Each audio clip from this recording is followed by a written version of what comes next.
So my name is Glenn Corbett. I'm the president of the Paterson Museum Foundation. We're a 501c3 friends group for the museum. We help them in a variety of ways with their collections, acquisitions of new objects, preservation, conservation, digital image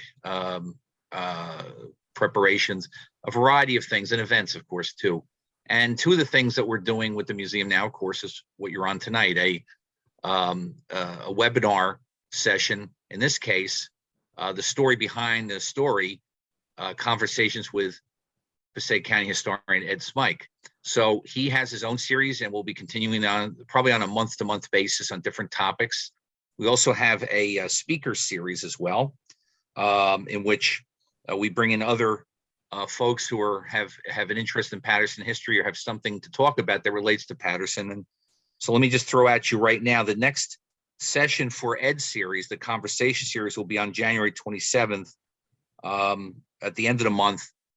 It will be, along with myself, a conversation with Ed talking about Timothy Crane. Timothy Crane is famous for one big reason in Paterson. He's the guy who built the very first bridge over the Passaic Falls. And so we'll be talking about him, his life and work in Paterson. And then a second part of the story that a lot of people don't know about, which will leave us a little surprised. And I think for those of you who come to that, you'll be surprised to learn more about Timothy Crane's legacy across the United States, actually. And so the other section, again, we have webinars on various specific topics. So next week on January 18th, we're happy to have Jim Rossenberger, who wrote the book called Revolver. It's a new biography of Samuel Colt. And I've known Jim for several years now.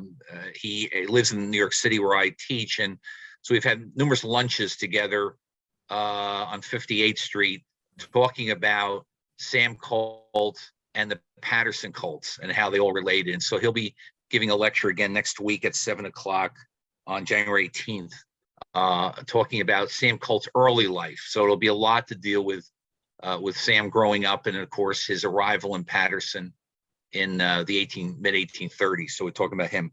And then on February 15th, February 1-5, the day after Valentine's Day, our own Heather Garside, who is behind the scenes tonight. She's behind that locomotive sketch there. That's our logo. She's our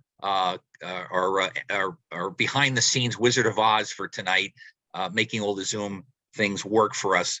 She actually has a lecture on Minerva Miller called Can't Discriminate Against Negroes, the Minerva Miller story. And she'll have a PowerPoint about that again on February 15th. So they all start at 7 o'clock.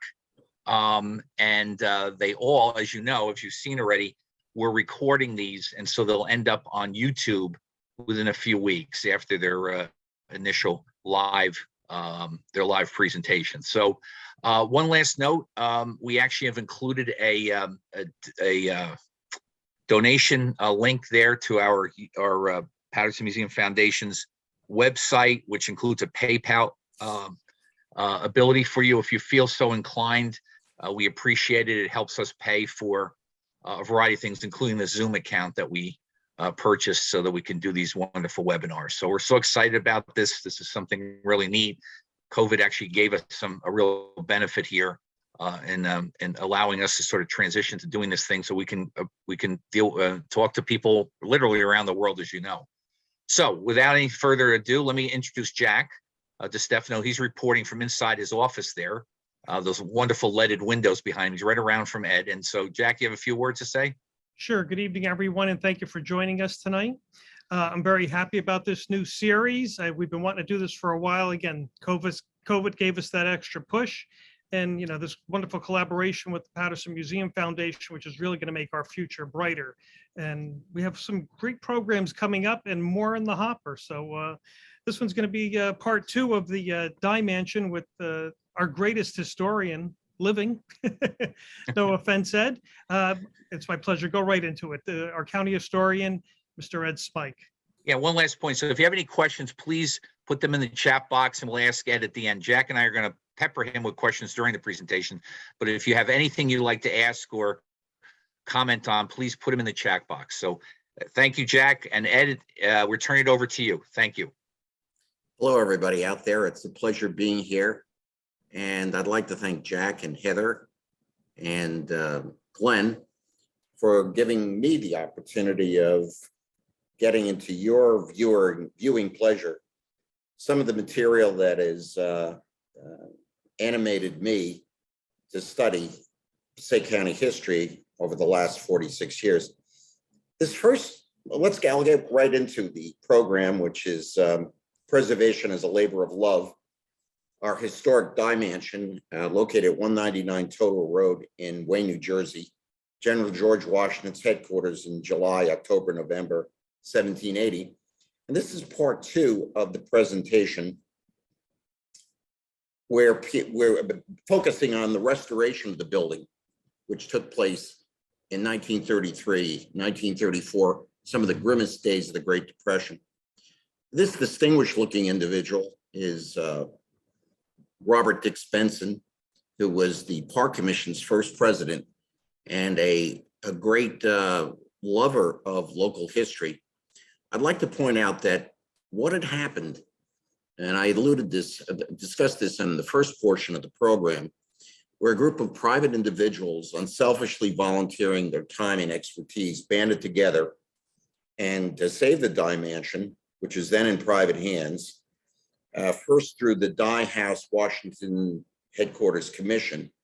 And when the Great Depression short-circuited their preservation objectives, by a fortuitous set of circumstances, a second public agency, again headed by prominent unpaid civic leaders, stepped in and saved the property. And again, the commissioners for the Park Commission were just that, prominent and unpaid.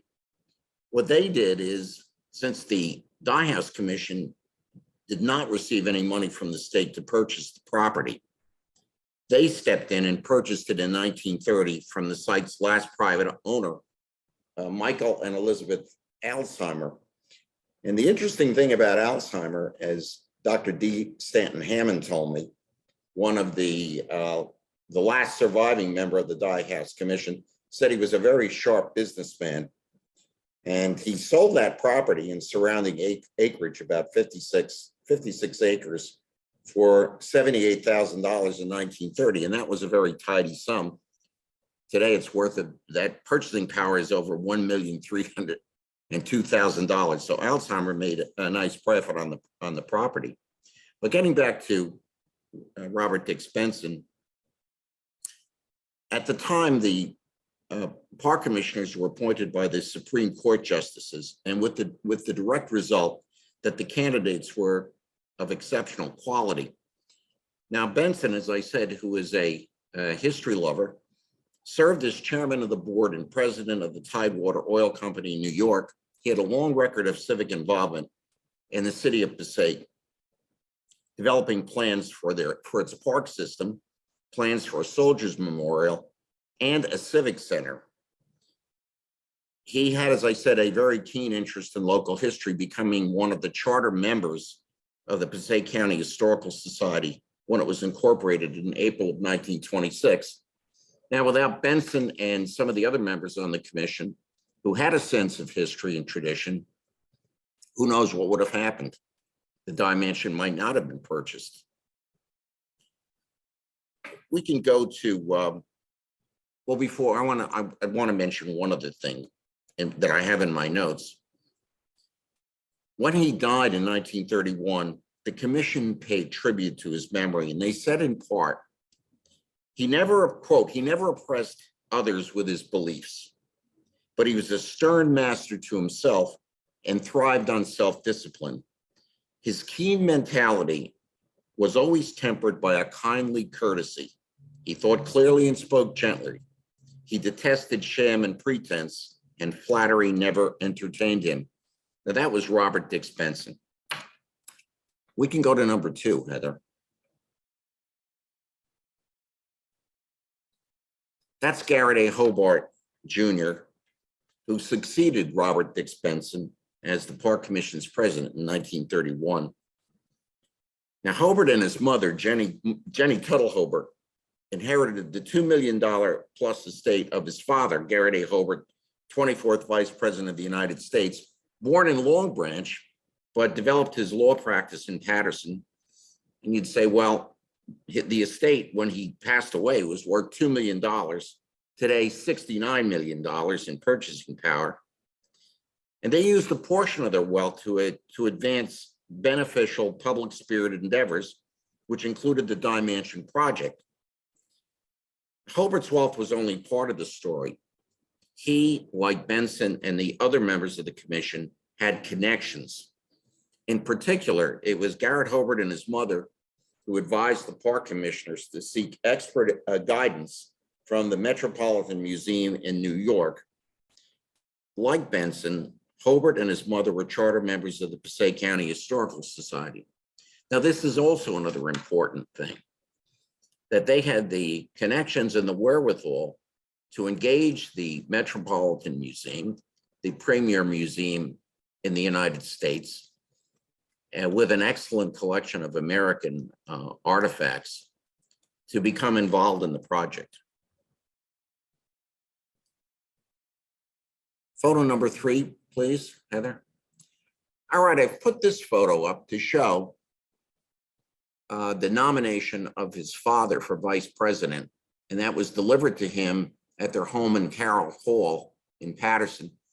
And the young fellow standing to the immediate left under the column is Garrett A. Hobart Jr. Garrett A. Hobart himself is the third person right.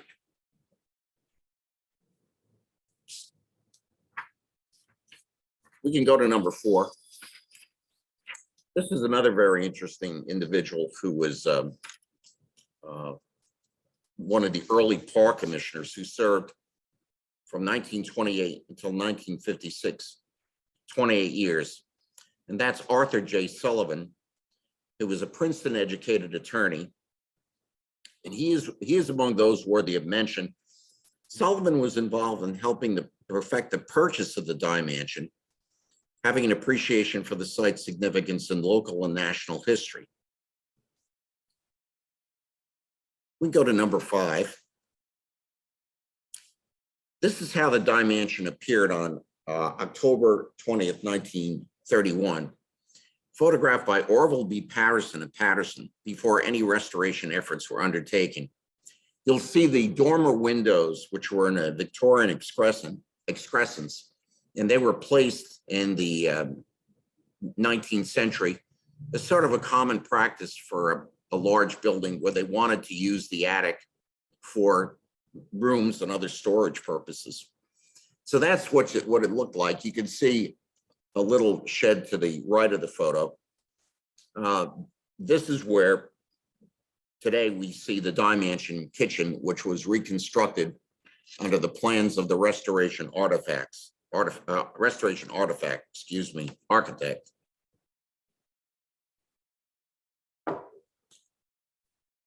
Now, in 1931, the Great Depression was starting to make tremendous inroads in the nation's finances with mounting unemployment. But the Park Commission undertook, we can go to photo number 6, the first attempt to get at the original stonework of the Dey Mansion. This was the recommendation of the restoration architect, and you can see that the mansion had been slathered with a thick coating of stucco, probably for cosmetic and waterproofing reasons. In this 23 November 1931 photo, individual by the name of Van Houten, the man wearing the hat at first right, is shown discussing the removal of the stucco with his workmen. Photo number 7, please. This is how much had been removed. Now, while this looks worse than it really is, because the restoration architect found that the stonework in the majority of cases was in excellent condition. And remember, the Dey Mansion was constructed in 1772. We can go to number 8. This is Dr. William H. Ralphus, who became the first curator of the Dey Mansion in 1933, showing the deteriorated sinking east wall of the mansion. Photo was taken on 11 October 1933. Now, Ralphus had been waging a tenacious campaign to save the Dey Mansion, and he wanted to, as I alluded to in the first program, he wanted to see himself appointed the Dey Mansion's first curator, citing his intense interest in colonial and Revolutionary War history. He advocated in 1921 the purchase of the Dey Mansion, quote, as a National Museum of Revolutionary Relics. A lot of people don't know this, but Dr. Ralphus had an accident that affected his eyesight, but he really persisted in this endeavor and had the support of a number of the commissioners. So I'm getting ahead of the story a little bit, but after the restoration was completed in March 1935, the Park Commission appointed him as their first curator of the Dey Mansion at $1,500 a year, which is today valued at $30,400 a year. And they also provided him with living quarters in a house on the property called the Carmichael House. Not the best, but it was pretty good for the time. And it was included irrespective of his salary. And he moved in there with his wife, Rachel Van Blockham Ralphus. We can go to number 9. Unfortunately, this photo comes across with blotches because it was from a halftone illustration that was provided to me by Princeton University. Photos of the restoration architect, this man, Charles Over Cornelius, are pretty hard to come by. And this photo came from his 25th anniversary, silver anniversary publication in 1938. Cornelius was born in Sewickley, Pennsylvania, and enjoyed a meteoric rise in the American decorative arts field, particularly the colonial period. Bookish with a bent for scholarship, Cornelius was marvelously detail-oriented. He studied for a year in Dresden, Germany, and Paris, France, then at Harvard, graduating from Princeton and the Massachusetts Institute of Technology. In 1917, he joined the Metropolitan Museum of Art, overseeing the construction, later on, the American wing, whereas one newspaper put it, Cornelius's work reached its apotheosis in the construction of this building. In 1927, he published a 278-page volume entitled Early American Furniture. In 1931, he left the Metropolitan to develop a private architectural practice. The year Garrett A. Hobart urged that he be selected to handle the Dey Mansion restoration. At the time, Cornelius had the reputation as being one of the nation's foremost experts on colonial design. We can go to number 10. This is a photo of Cornelius with some cartoons about his life in a very admiring article that was published in the Pittsburgh Press. Cornelius had this brilliant knack for blending scholarship with architectural practicalities. His office was on Fifth Avenue, New York, when Garrett A. Hobart contacted him in October of 1931, soliciting quotes and urging that he become affiliated with the project. He was highly recommended with an enviable reputation. He agreed to provide specifications on all the work that was needed to be done to restore the house as nearly possible to its original condition. In May of 1934, he shared with Hobart what he called a memorandum of ideas on what the future could portend for the Dey Mansion, saying, quote, "The Dey House was architecturally distinguished from the moment its building was completed It had withstood the assaults of time and weather. It had further greatness thrust upon it by its historically patriotic association with Washington. Fortunately, the file that was assembled on Cornelius still exists. 282 documents, which is an indispensable component of the Dey Mansion's administrative archive. And it charts the scope of the restoration project from start to finish. Unfortunately, Cornelius developed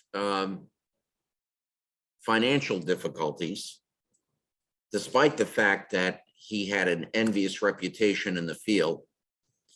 And even while he was working on the project, you could see that from what he had alluded to, that he was suffering from some sort of a nervous disorder. What happened was that he died in a hospital from injuries suffered from leaping from a second-story window in July 1937 at the Ardsley Country Club in Irvington, New York. And in his pocket was $2.70. And it was a terrible end for such a gifted personality. But again, Cornelius really brought all of his knowledge of architecture and scholarship in American decorative arts to the reconstruction and restoration, I should say, of the Dey Mansion. Ed, I've got a question for you. Tell us a story behind the story of those 200 plus documents and how you came across them and how happenstance in so many situations in history that it was critical to how the building eventually was restored. So let's talk a little bit about that. That's a quite of a sidebar story. In 1986, I started a project to find as many of the original documents relating to the Dey Mansion and its management that could be found. And the problem was that they would show up in different places. For example, there was a record or an archive room in Lambert Castle where I found some. I found some in the vault of the Park Commission at Lambert Castle. There were some in the Dey Mansion in a cupboard. There were some in the basement. Some hidden away in a box in the crawl space over the reconstructed kitchen. So I knew there were references. There were all sorts of references, and I said there must have been documents and correspondence from Cornelius, and I feared they were lost because the Cornelius's recommendations were often reported to the Park Commission and recorded in their minutes. So one day I was talking to the then curator of the Dey Mansion, Stephen McGinnis. Did he know anything about any such? No, I never saw anything. So they had a building that Jean Alexander Horn dedicated from Upper Montclair, her estate dedicated, I should say. They called it the Plantation House. It's now been renamed the Summer Kitchen. So above that was an attic. And to make a long story short, like an archaeologist, I took and I started to examine quadrants of the attic for any kind of records. And I remember the day was very hot. It was in the summer.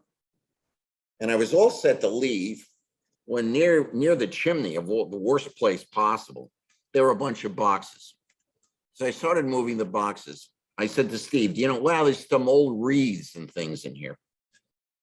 I get down to the end box, and there is a folder, a stained folder, and in it was the Cornelius correspondence, 282 documents.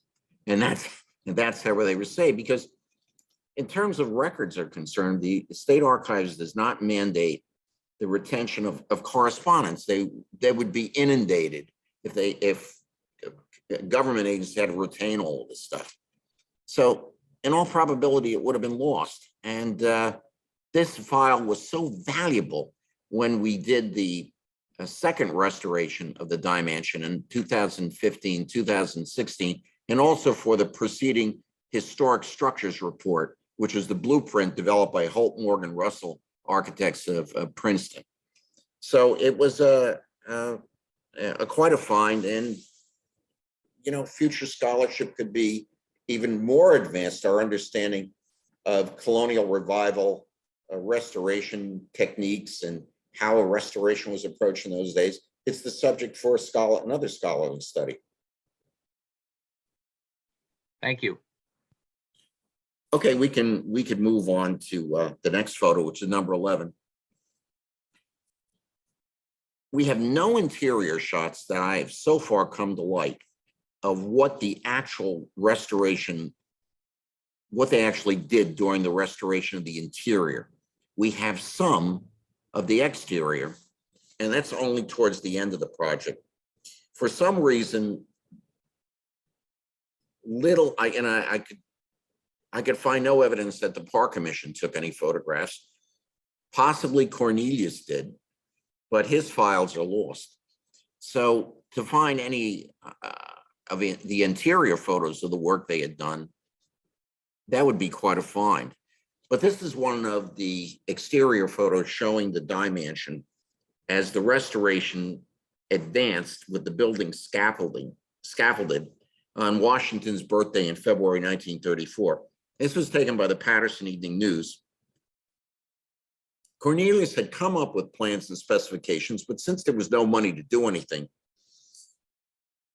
the Park Commission had to wait until the autumn of 1933, when expert workers were provided by the federal government's Civil Works Administration, which employed a lot of out-of-work professionals and others who had been dislocated by the Great Depression. The Park Commission itself had been functioning on a very meager budget appropriation, and so many of the park projects, the development of the park projects, were held in abeyance. We can go to number 12.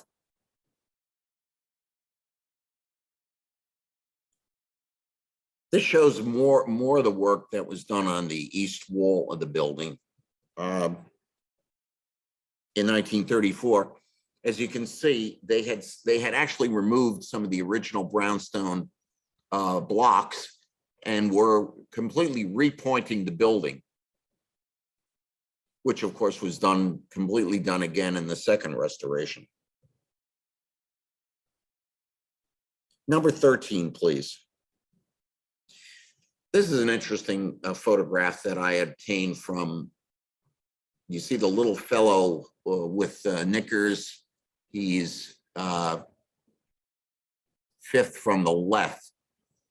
His name was Irwin L. Schroers, and his father is standing second right, a tall, thin-faced man to the right, who was quite an accomplished historian in his own right. And Irwin Schroers had a great interest in the Dey Mansion, often out of work himself in the 1930s. And this photo is interesting because it shows the Civil Works Administration sign. And some of the people that are in this picture are Dr. Ralphus and George Winters, the portly fellow, third left, excuse me. Winters was involved in the Sons of the American Revolution and also had a keen interest in the Dey Mansion's restoration. We can go to number 14, Heather. Okay, this photo appeared showing the completion of the roof work in March of 1934, photographed by the New York Times. As you can see, the dormers have been removed.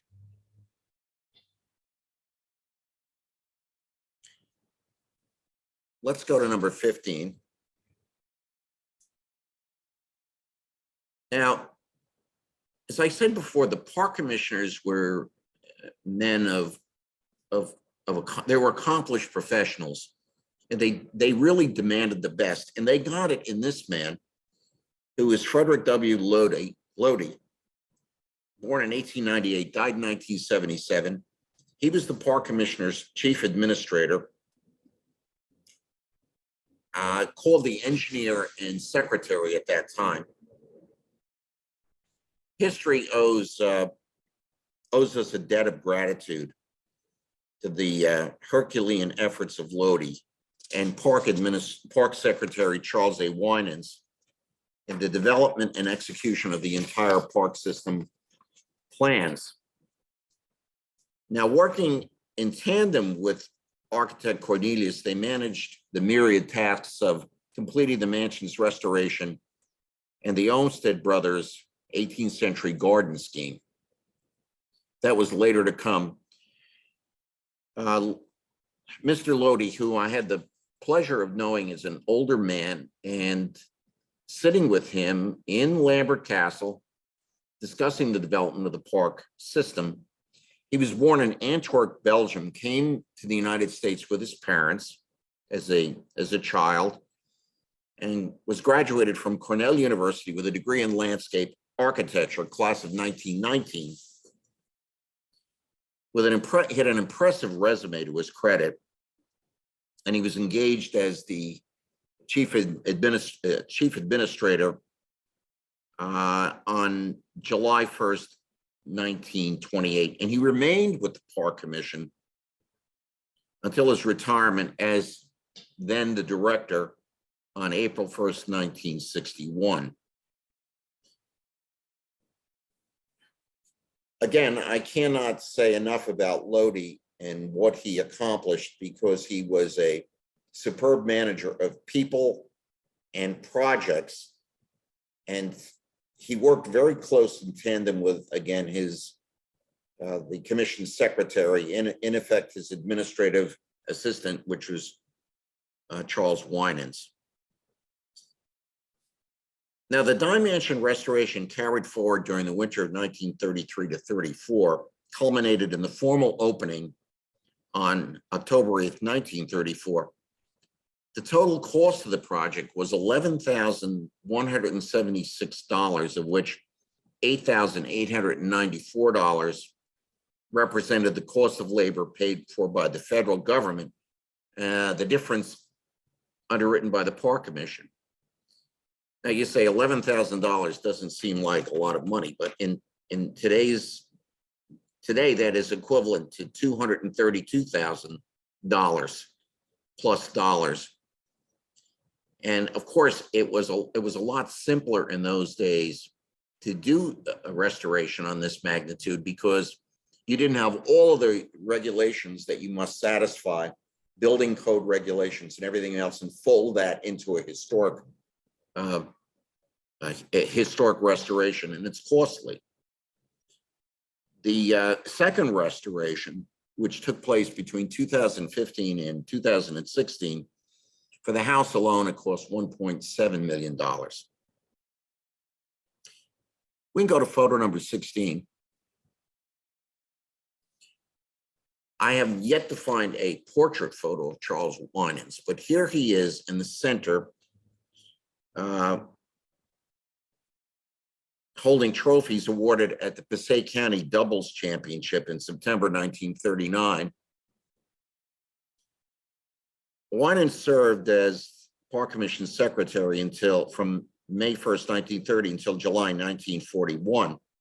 And what was his particular expertise? Again, very good organizational ability. He was very active in the movement to create a county park system, and was a talented journalist and newspaper reporter. He handled many detailed projects for Fred Lode and the Park Commission, in addition to handling the administrative work of preparing the minutes and certifying the minutes for the Park Commission itself. And you will see in the archival record, it testifies to the close working relationship between Garrett A. Hobart, Lode, and Wyans in not only efficiently completing the Dey Mansion's restoration work schedules, but constructing the mansion's kitchen addition, which housed the heating plant and the Olmsted garden scheme. So for a number of years, the Dey Mansion didn't have any heat, because the plan was to construct the kitchen and have the heating plant in the kitchen facility, which is true today. Let's go to number 17. Here's the Dey Mansion as it appeared in 1934. From a color-tinted Albert-type company postcard issued by the Park Commission and used in black and white on the cover of the October 8th dedication program. The Park Commission would sell these postcards at the museum for a number of years, depicting different scenes, Dey Mansion scenes, garden scenes, etc. We can go to the dedication program. That's the cover of the formal opening and dedication. And that happened under sunny skies.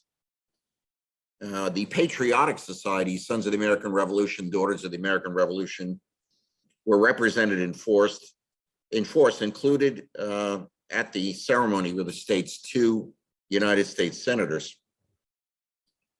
We can go to 19.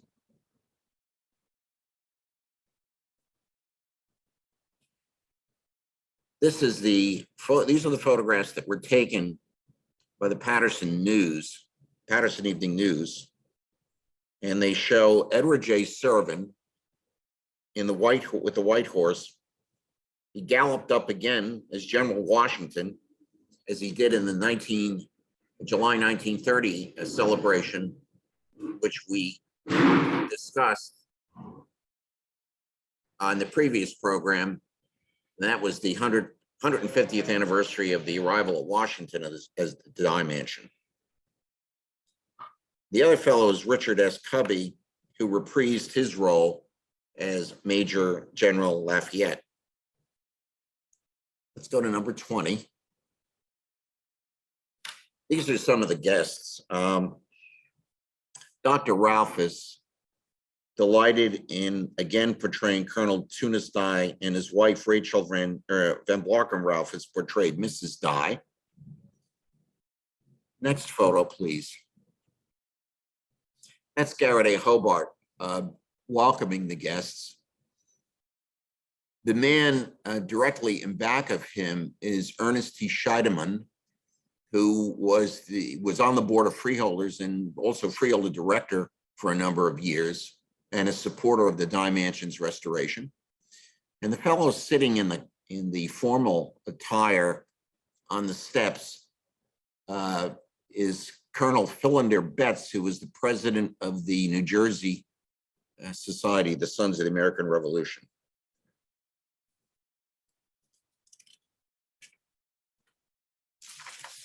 Let's go to number 22.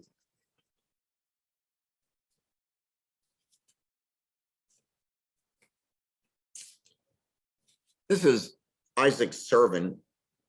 I used this portrait in the last one, but I wanted to again talk about Servin because he really deserves to be cited for what I called his unselfish contribution of time and sheer brain power in trying to save the Dey Mansion, which he did. Now, with the help of Passaic City historian Robert A. Brister, Servin contributed a very superb primary source-based history of the mansion, and it was published in the dedication program, but not all was well. And Servin was really irritated because they published his essay, as I said, in the dedication program, but they excluded the Marquis de Chastellu's visit to the Dey Mansion, which is a primary source discussing what rooms were used by Washington and so forth. So they cut that out, and he said, imagine they just listed the members of the former owners of the Dey Mansion when this crucial part of the story was excluded. And the other thing that I think that was really not very nice is they never credited Isaac Servin for writing the essay. And for years afterwards, they republished it and used to hand it out to visitors, but his name was left off it, excluded from it. Okay, we go to 24. Oh, I'm sorry, this is 23. This is really part of the dedication ceremony, a close-up of the unveiling of the bronze tablet that was provided by the Sons of the American Revolution at the dedication day. And the young girl that helped unveil it is Lois Hammond, who was Dr. D. Stanton Hammond's daughter. Okay, we can go to the next one.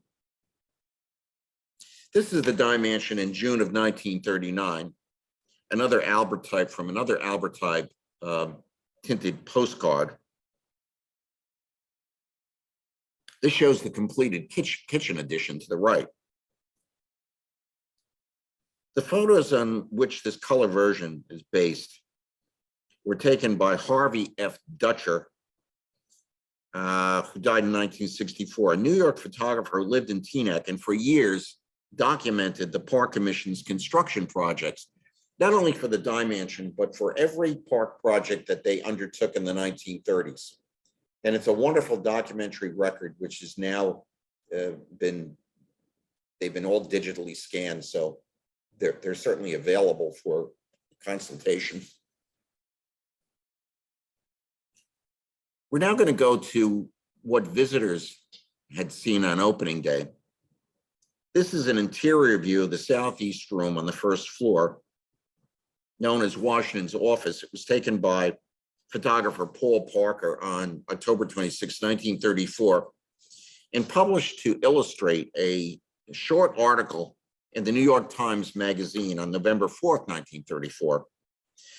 The furnishing plan was developed by architect Cornelius, and as you'll see with these photos, he was aiming at this stately 18th century formality, probably too formal for Colonel Dey, although Colonel Dey was a wealthy planter, but nonetheless, this is what he aimed for. And it's really very characteristic of how the American wing of the Metropolitan was furnished and developed. We can go to number 26. This is what visitors saw in 1934 on the day that the Dey Mansion was thrown open for public visitation. And some of the furnishings had been, and most of the furnishings had been lent to the Dey Mansion. And of course, over the years, they have acquired a wonderful collection of furniture, all by people who gave these to the Dey Mansion. And some of them have been purchased from a number of years ago. The Metropolitan Museum, which had lent furnishings to the Dey Mansion, wanted to recall them, and the Passaic County Board of Freeholders appropriated the money, and it was really a bargain to purchase all of the furnishings. And if we had lost those, it would have really impoverished the museum from a standpoint of having some beautiful 18th century furnishings that were definitely museum grade. Hello, Ed. Yes. Just a funny comment. Would you like to speak about the role of the Metropolitan Museum of Art with Jacob Rogers? And perhaps Jacob Rogers helped make some of these things happen. You want to just talk about him for a moment, even though it's sort of a sidebar? Perhaps he played a role here. Jacob S. Rogers. So what was it? Was it Smullinger Rogers? We still don't know, right? Right. Jacob S. Rogers was a bona fide eccentric who amassed a fortune, of course, in the locomotive industry. And you're sitting in his building right now. I'm sitting in his building. That's correct. And I suddenly felt a draft, and I think it is Rogers' ghost urging that I say nothing but superlatives about him. And the superlative is that he left his money to the Metropolitan Museum of Art, which was used to fund a lot of acquisitions, purchases, and the acquisition of Egyptian antiquities. So the thing is that he didn't leave Paterson anything. Ed, he left them $5.5 million in 1901, which would be equivalent today about 170 million, which they only spend off of the interest. Yes. They never touched the principal. So perhaps the Dey Mansion benefited from his philanthropic donation to their operation. I haven't been able to nail that down, but or uncover that, but it's a possibility, that's for sure. Thank you. Okay, very good. We go to the next photo. 27. All right, this is the first floor and a very similar perspective taken 30 years later by the New York firm of Taylor and Dull. And again, this is taken in 1964, and you can see whereby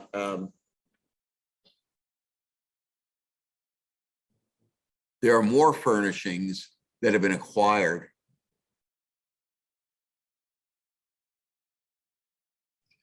Ed, if I could ask you, looking at the floor, you see it's sort of piecemeal in its finishing. How much of that is original flooring, the planking there? The first floor hallway was, a lot of it had been damaged over the years, but the rest of the plans called for replacing with 18th century wood, which was done. So there were sections of it that were replaced. But by and large, the flooring was it's still in pretty good shape, with the exception of this center hall. Thank you. For instance, the second floor hallway was in much better condition. Oh, we can go to the next photo. Again, here's a similar perspective. This was taken a number of years later, and I wanted to show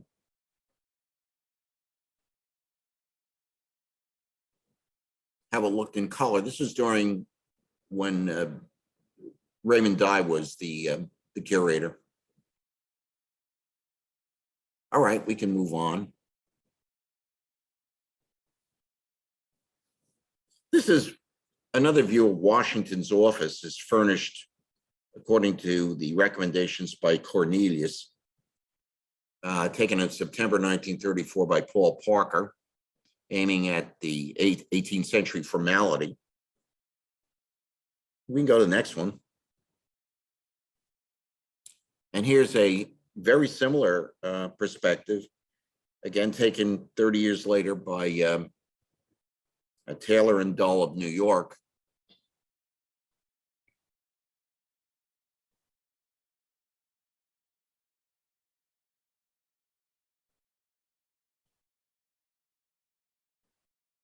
Let's go to number 31.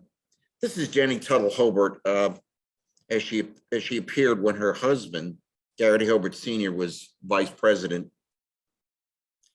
Now, Mrs. Hobart had a very deep interest in the Dey Mansion, and she helped furnish one of the Dey Mansion rooms on behalf of the Garrett A. Hobart DAR chapter.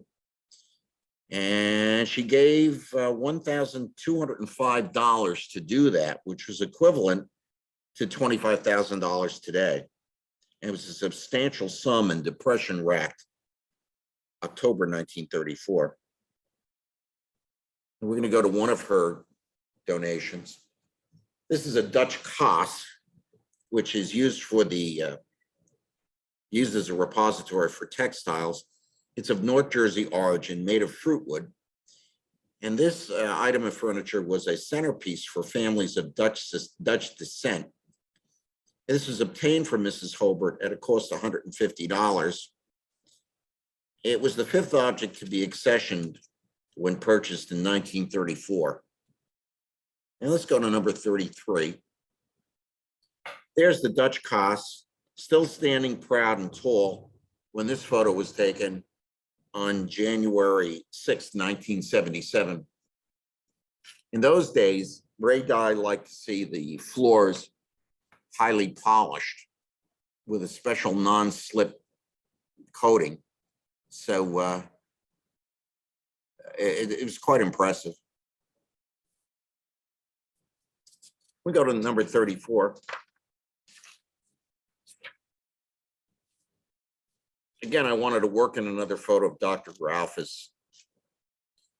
with Dey Mansion guests on June of 1940. Now, there's quite a story with him. And after working relentlessly to save the Dey Mansion and realize a long-held ambition to be the curator's, his hopes dimmed when architect Cornelius advocated for the appointment of a man by the name of Eglinton Montgomery, who was the assistant to Cornelius's successor at the Metropolitan. That's Joseph Downs, an outstanding scholar in his own right. So Ralphus, who had written for the major newspapers from Paterson, and at the time was on the editorial staff as a contributor at the Paterson Evening News, he appealed to Harry B. Haynes, the publisher of the paper, for help. And the park commissioners soon learned of Haynes's affirmative opinion. And Harry Haynes was the kind of an individual that if he liked you, you were fine. And if he didn't like you, well, you'd learn about it in his newspaper. So I think what happened is that he called a number of the commissioners and he said, look, you know, this man is devoted from 1921 until now to try to, and he won't like to have this job, let him have it, give it to him. So Eglinton Montgomery wasn't appointed, and Ralphus was, as I said, at $1,500 a year. Garrett Hobart Jr. definitely liked him, and he said of the appointment that he was delighted he was appointed and that Ralphus was admirably fitted for the place. The only problem with Dr. Ralphus was that he didn't have any curatorial training. So the Park Commission hired a consultant by the name of John Christoffel, who passed on anything that was offered, any donation that was offered, or if they wanted to, if anything was to be purchased, he was the one who had to really pass the object had to pass muster with Christoffel. And that was kind of removed from Dr. Ralphus, but it didn't seem to bother him at all. He continued writing his articles and running the place until his sudden death at his home on the golf course property on May 23rd, 1945, at the age of 74. He was succeeded by his wife, Rachel Van Blarcom Ralphus, who remained on the job until her demise in 1955. All right, we go to 35, excuse me.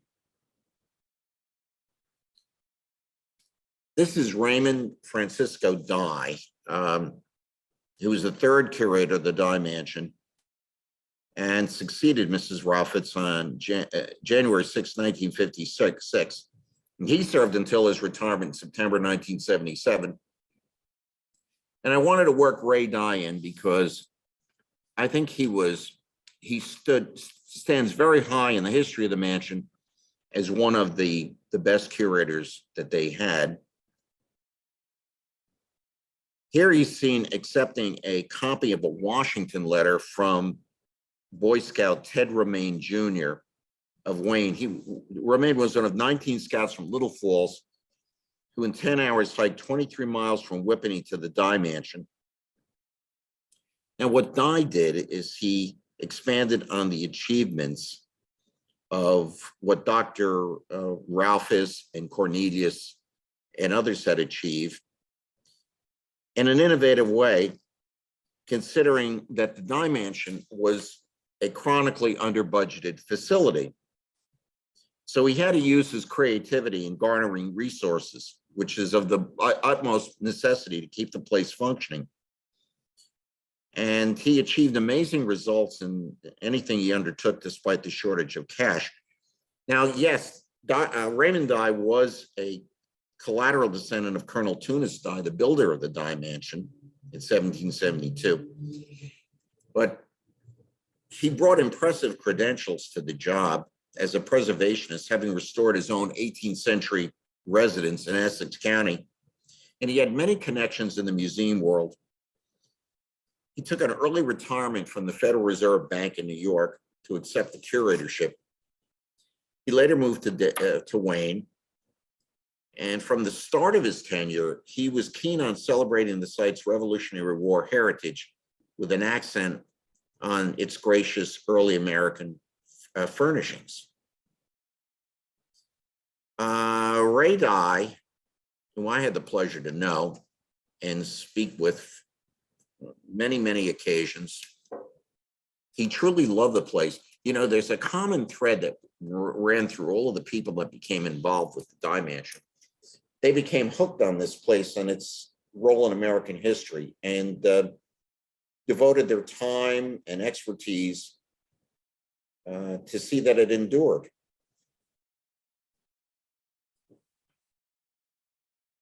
We can go to number 37. Now, Ray Dey, he was a fervent disciple of what had been achieved with the restoration of Colonial Williamsburg, where period costume guides conducted visitors. Now, this photo was taken in summer of 1964 by Irving Tuttle for the North News Sunday magazine, and it depicts a portion of the now mature plantings, which had been selected. The originals were selected by the Dey Mansion's consulting landscape architects, the Olmsted brothers of Brookline, Massachusetts. The Olmsteds were the consulting landscape architects for the entire park system, and it was rare for them to do an 18th century garden, but that's what they did. Now, here's an organization. You'll see in this photo an organization that Ray Dey, a group that Ray fostered, and it was called the Colonial Debs. The group made its debut on May 6, 1960, with the wholehearted collaboration of Mrs. Priscilla Johns of Wayne, who was a textile expert.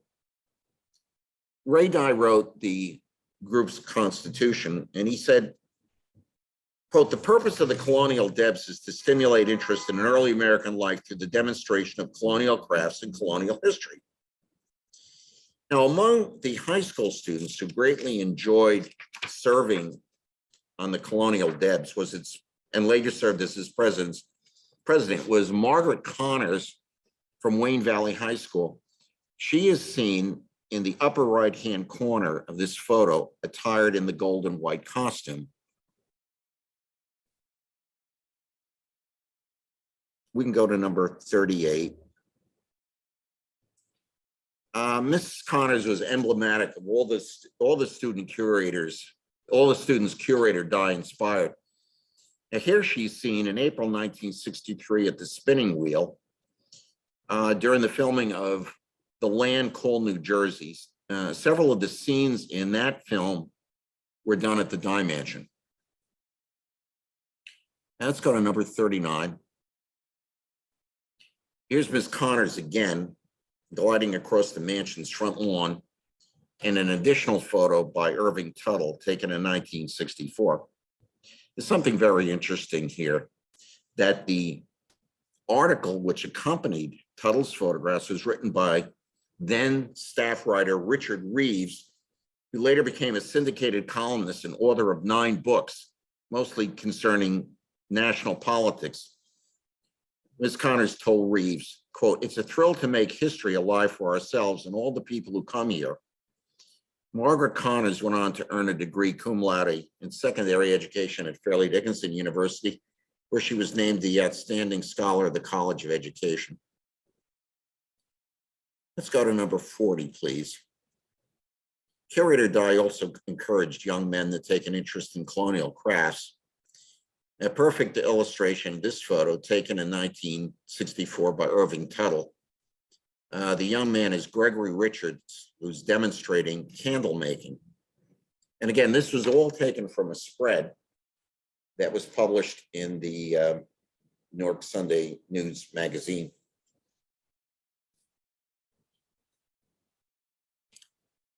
Let's go to number 41, President Obama. During the Dey Mansion's long history, the site was most associated with General George Washington, who later became our first president. But as we've seen in this two-part program, also Presidents Hoover, Roosevelt, and Obama. And let's go to our last graphic. And this is the letter sent by President Obama on March 16, 2016. And much in the tradition of the telegram that was sent by President Hoover in 1930 and the letter that was sent by President Roosevelt in 1934. And his letter, too, was sent to help celebrate the Dey Mansion's second comprehensive restoration. And I think it is a fitting coda. In the president's words, quote, the Dey Mansion is a place where General Washington could seek refuge in the height of war. And the Dey Mansion reminds us of the way each and every one of us plays a part in safeguarding our highest ideals. The owners of this residence embodied in what has kept us going throughout history, hope for a brighter tomorrow and the courage to secure it. So that's the end of this two-part program in which we've used 73 illustrations. I hope you've enjoyed it. It's been my pleasure sharing this with you. I'd like to just, people say to me, how did you get these photos that look so good? Well, many of them were faded out. They were not suitable, but I had them all rescanned and in many cases restored. For instance, the photo of Garrett A. Hobart had the man's forehead was damaged in the print that I had. These were all scanned, and I'd particularly like to thank Leslie Franciosa ProLab, one of the last professional photo finishing studios in Clifton, New Jersey, for her exceptional technical abilities in scanning and bringing to life into sharper focus the majority of the photographs and illustrations which over the decades had faded and were in badly need of as I called it, visual rejuvenation. So I hope everybody has enjoyed this excursion into Revolutionary War history and preservation.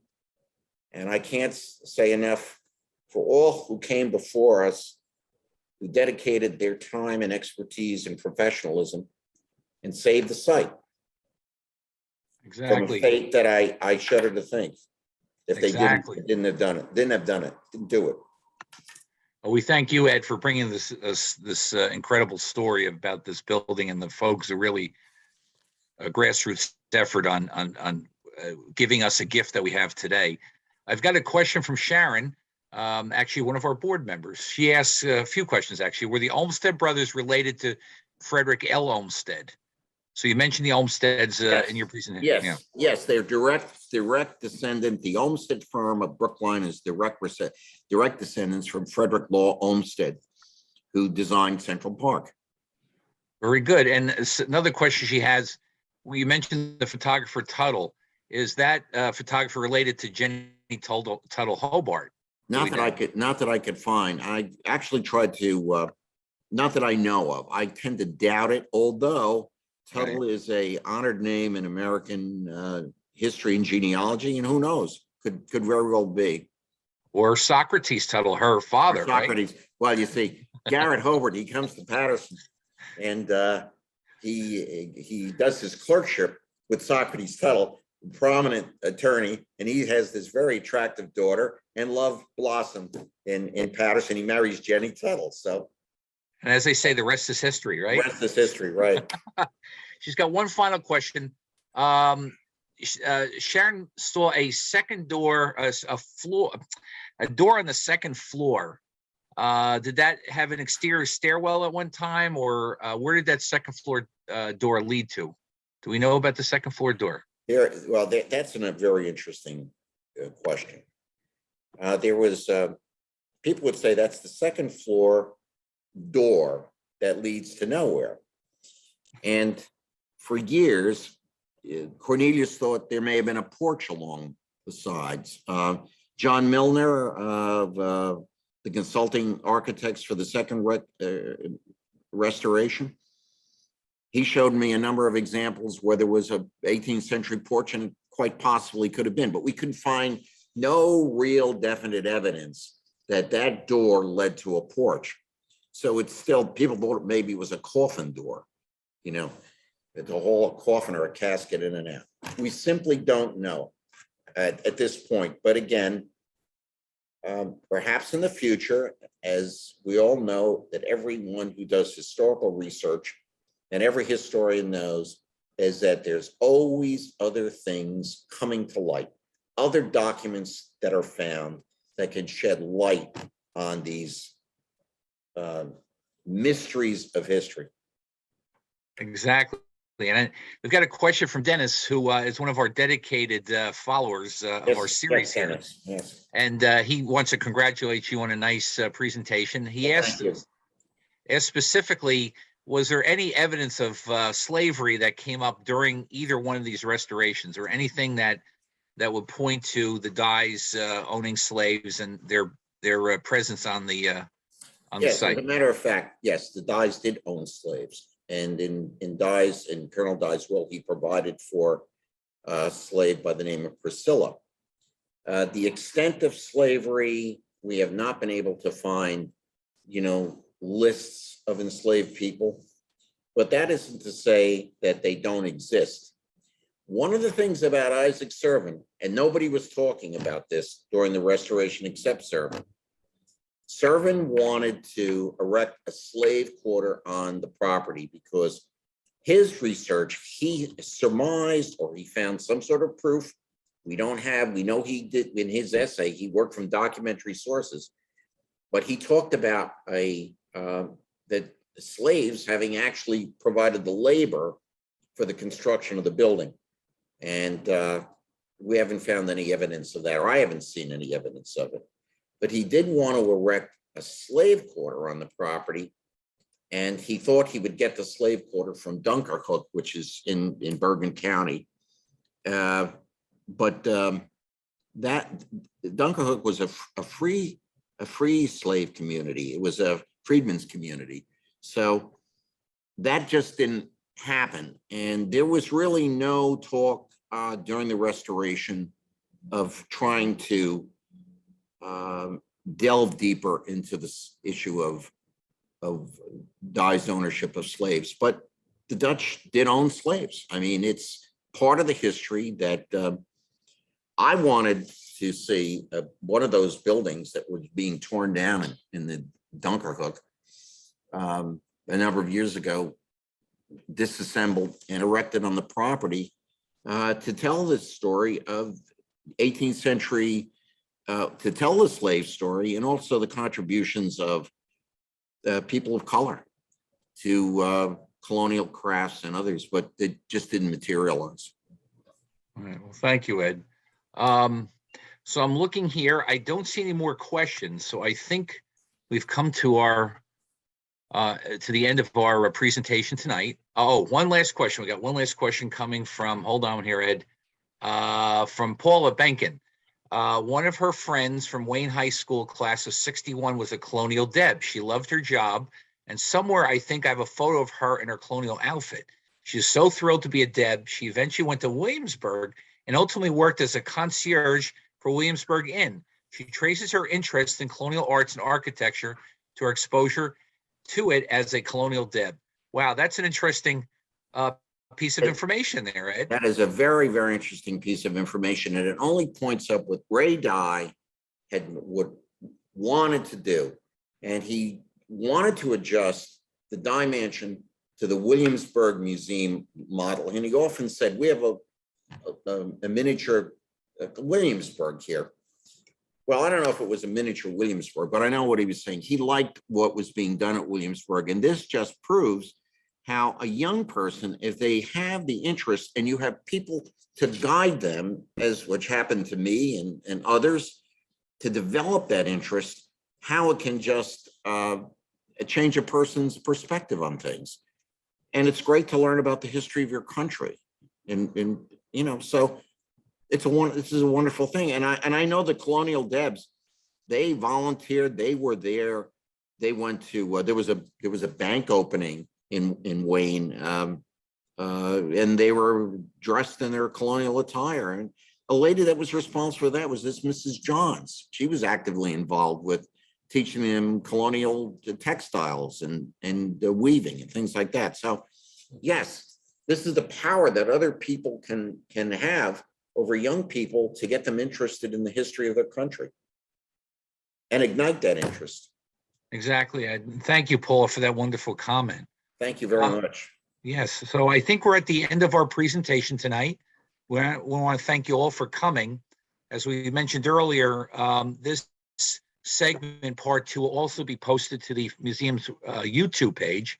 So if you want to share it with someone else that wasn't able to come tonight, that might be interested, we'd appreciate that. And of course, like I said, we've got a few presentations coming up next few weeks. So again, next week we'll be learning about Samuel Colt, his presence in Paterson, New Jersey. And then Ed and I will be back at the end of the month to talk about Timothy Crane, this mysterious man who lived near the falls. And again, a second part of a story that many people don't know about, I think you'll all find very interesting. So again, thank you all for coming tonight. Jack, thank you for being here. And Heather, our wizardess, I guess, Like would to be thank of Oz Heather. behind the screen here. Yes. Thank you, Glenn. Thank you, Ed, for a wonderful presentation. I appreciate all that you do, and I'm looking forward to your next talk with us. I just want to say there is so much, what I've talked about this evening, it just scratches the surface of what happened there. And there's so much more that could be done if people wanted to get involved and wanted to do the research. Exactly. And that's why we're here. That's why we're here. We're encouraging people to put it in second gear and start doing their own research and things, so that it will be helpful to all of us. So again, thank you all for coming tonight. Thank you, everybody. And we'll see you soon again on Zoom. So watch our Facebook page for the upcoming dates, as I mentioned. And thank you all for coming. Thank you. Thank you. Good night. Night. Good night, everybody.